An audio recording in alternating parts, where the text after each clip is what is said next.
আমাদের প্রত্যেকেরই জীবনে অনেক অসংখ্য রকম ভালো গল্প থাকে। প্রত্যেকেরই জীবনে অনেক অসংখ্য রকমের পুণ্যের কাজ থাকে। আমরা প্রতিনিয়ত একদম সবাই সবসময় খারাপ ভাবনা নিয়ে চলি না। আমাদের বেশিরভাগেরই মনের মধ্যে একটা অটোমেটিক ভালো গুণাবলীগুলো প্রকাশ পায়। যেমন আপনার সামনে ধরুন কেউ একজন অ্যাক্সিডেন্ট হলো। আপনি কিন্তু দৌড়ে গিয়ে তাকে বাঁচানোর ট্রাই করবেন। যদি একদম আপনি হতবিহ্বল না হয়ে যান, ভয় আক্রান্ত না হন, অথবা আপনার মধ্যে মানসিকতা পুরোপুরি বিলুপ্ত না হয়, অথবা আপনি নেশাগ্রস্ত না হন, অথবা আপনার মধ্যে কোনো রকমের অসারতা না থাকে।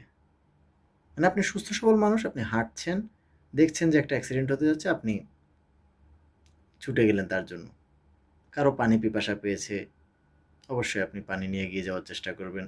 কোনো একটা বিড়াল, রাস্তার পশু পাখি অথবা এমন কিছু হয়েছে যেটাতে আপনি এগিয়ে সাহায্যের মানসিকতা নিয়ে এগিয়ে যাবেন।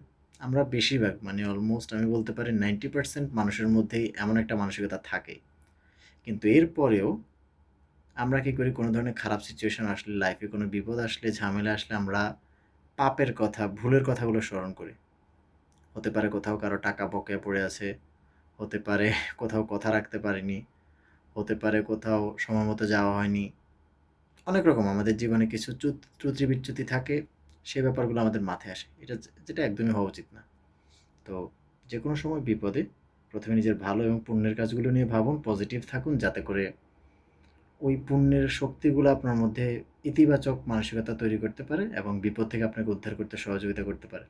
ভালো থাকুন, নিজের যত্ন রাখুন, নিজেকে খুব অপরাধ করে ফিরে এসে আবার অপরাধ পুণ্যবান ভাবার দরকার নেই। বাট আপনি যদি জীবনে নিজের প্রতি এতটুকু সৎ থাকেন যে আপনি এমন কোনো অপরাধ করেন নাই, এমন কোনো খারাপ কাজ করেন নাই যেটাতে আপনি নিজের কাছে নিজে প্রশ্নবিদ্ধ, তাহলে আপনি ভাবুন আপনি ভালো মানুষ। স্রষ্টার এখনও কৃপা দৃষ্টি আপনার উপর আছে। আপনি শীঘ্রই এই বিপদ থেকে উদ্ধার হতে পারবেন। ধন্যবাদ।